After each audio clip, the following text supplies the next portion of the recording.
What's up, everyone? It's Justin from Long Beach Mushrooms. Today I'm going to show you all how we make grain spawn on the farm.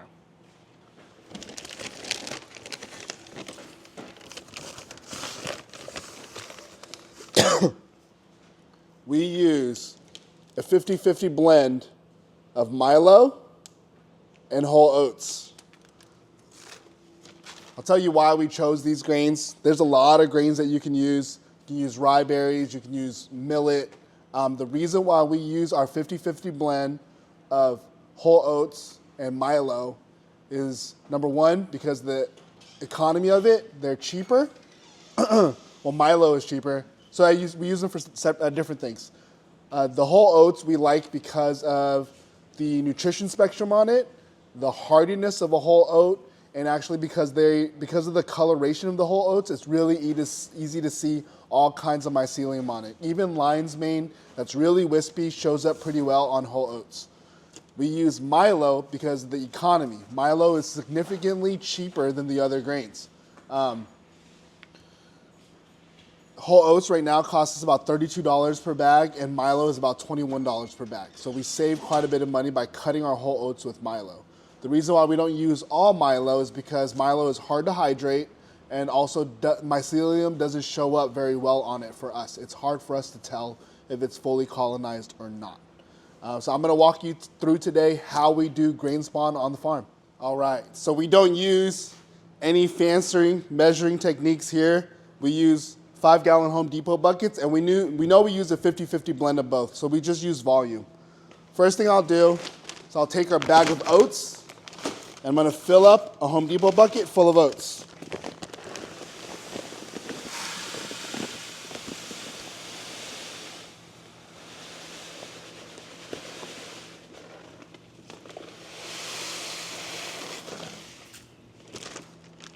There you go. Next thing I'll do is I'll take a bag of Milo and fill up a Home Depot bucket full of Milo.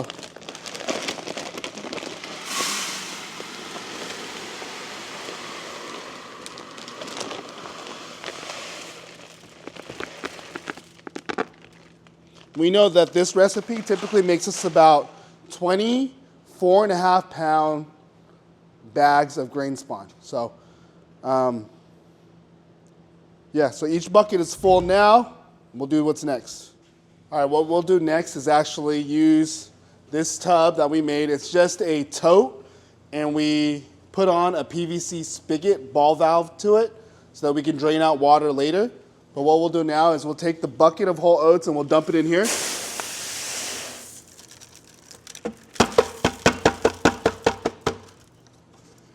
And we'll fill it with water. Let me grab the hose.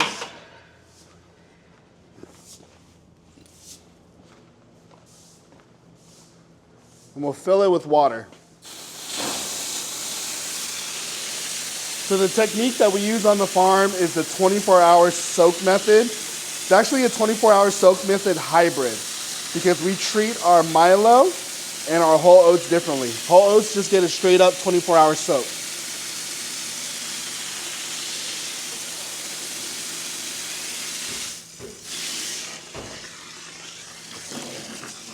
So what I'll do is I'll add enough water so that there's about 2 inches of water above the whole oats line. We just want to give it enough water to fully hydrate. And then the next thing we'll do is we'll actually take that bucket of Milo and we'll split it in between 2 buckets, halfway, 50-50.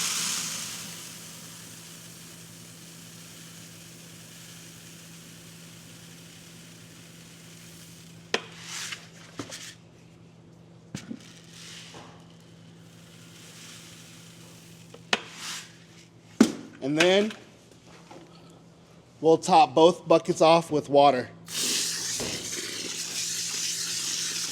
So this is day 1 of us making our grain spawn. So like I said, we use a 24-hour hybrid soak method. I'll explain why it's a hybrid later.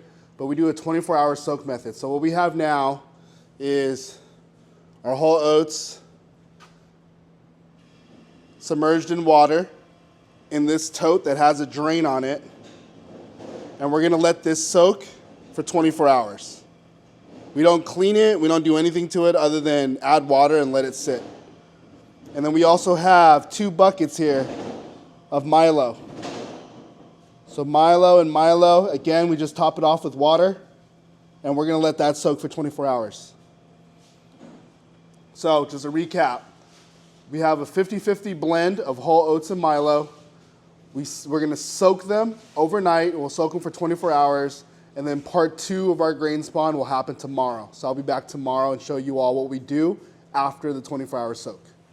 All right, so this is the next day. It's been a 24-hour soak for our Milo and our oats. We do something special with our Milo.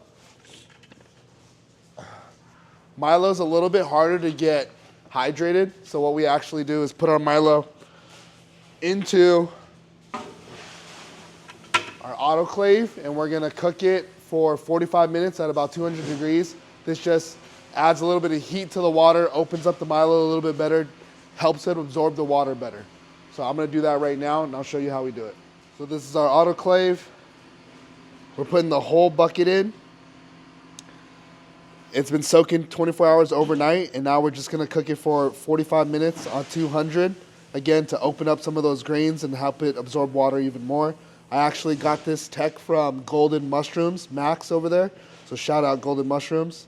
But yeah, we're gonna cook it. We're gonna cook both the buckets, and then we'll come back. Okay, so once our grain is done doing its pre-cook, so like I said, what we did was we ran the Milo in the autoclave for about 45 minutes at 200 degrees, just to kind of open it up and let it soak up some more water to get fully hydrated. Now, you don't have to do this in a big autoclave. Everything that we're doing here is how we do it on the farm, but essentially this is the same step if you were to simmer grain on your stovetop. Again, what we're doing is we're just trying to fully hydrate the grain. And this is a way for us to do a large batch of it at a time. So it is hot in here, so I gotta be careful, but I am gonna pull this out. And then we're gonna take this over to our tote fixed with a spigot.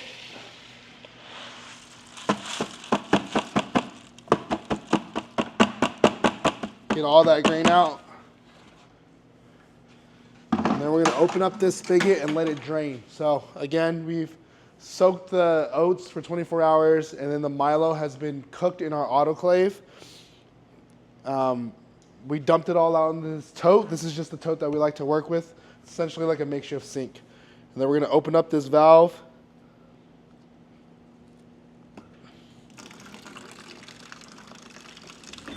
And we're gonna let it drain out. I like to let it drain for at least a couple hours, get as much of the water out as possible, and then we'll bag it up. So I'm gonna let it drain, and then when it's finished draining, I'm gonna come back and show you how we bag up our grain. Okay, so now I have our grain has drained. And what we're gonna do next is bag it up. So when we're bagging, we like to shoot for 4.5 pounds per bag. It doesn't have to be super accurate, but as long as it's close, that works. Because I did throw this grain in layers, the first thing I'll do is mix it so that it's evenly dispersed between Milo and oats. And then, just real simply, we bag it up. And again, shooting for about 4.5 pounds, so if we're short, I'll have to add a little bit. And there you go. I like to set a bunch of them down at a time, and then we'll fold them and throw them in the autoclave. So usually, like I said, we do about 20 bags a run, give or take. Sometimes it's a little bit less.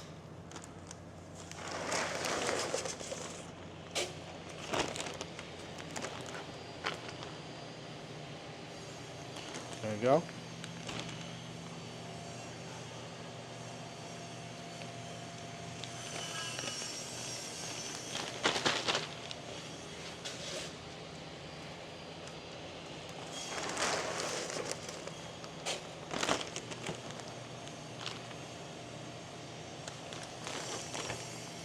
All right, well, I'm gonna keep bagging, and then once we're done bagging, I will pop back in. All right, so now we're ready to load up our first layer of baskets in our autoclave. Our autoclave holds 2 of these baskets. So something really important when I load these is how to load them, or how we load them is important. So we don't wanna lay them down, we want to actually lay them vertically. What happens is if we lay them one on top of each other in this autoclave, there's too much pressure and the bags will actually burst. Once we started laying them vertically like this, so vertically instead of horizontally, we didn't get any more popped bags. So that's what we do now. You can actually fit exactly the same amount horizontally or vertically. So that was a no-brainer for us. There's no necessarily pros to doing it the other way, so we decided to keep it this way.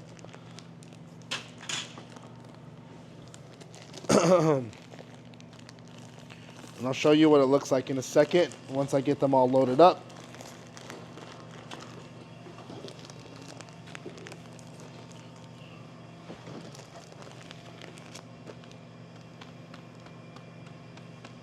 Okay, so this is the first layer.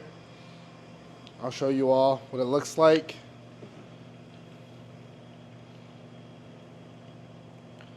So, just stacking them in, loading up vertically, and we can fit 10 on this first basket. We have a second basket to go, so we can fit 20 total in a run in our 150 liter autoclave. So what I'm gonna do now is actually take this basket and load it into an autoclave. I don't normally do it on the table because it's really heavy, but I wanted to show y'all what it looks like. So we'll load it into our autoclave.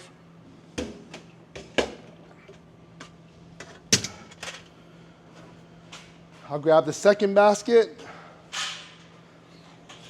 put it on top.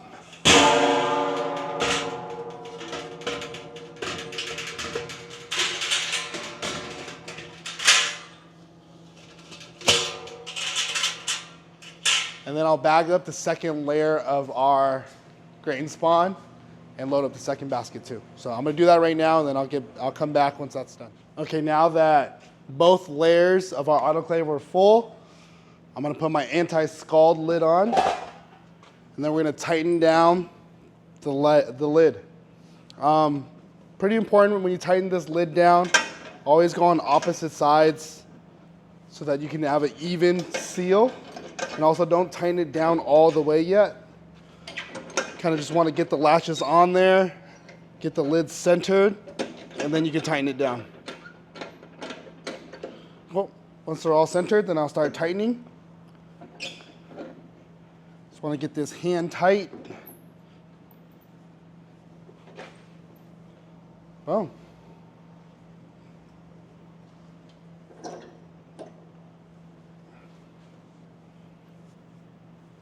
Done there, and then what we'll do is we're gonna turn the settings onto this thing. So really convenient here, we're gonna hit set, get it to 250 degrees, and then we are going to cook it for 3 hours.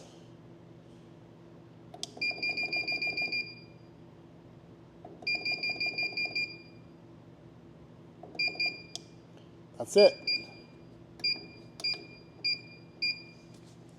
Now it's heating, and it's gonna cook for 3 hours. We're gonna leave it in there overnight to cool. Tomorrow morning, what I'll do is I'll come in and I will unload it, unload all the grain spawn bags in front of our flow hood, and we're gonna let them cool in front of our flow hood until they're cool enough to start inoculating. So that's how we make grain spawn on our farm. It is really easy. I really like this method because it's probably the simplest labor-wise, although it does take 2 days. It's probably one of the simplest labor-wise and tech-wise. There's not a lot of special equipment that we necessarily need. So just a recap, we'd use 50-50 Milo to oats. We do a 24-hour soak, and then we do simmer our Milo for 45 minutes, and then we drain all of our grain, bag it, and then pressure cook it. Hope that's simple explanation on how we do grain on the farm. Let me know if you have any questions. Thanks, y'all. Peace.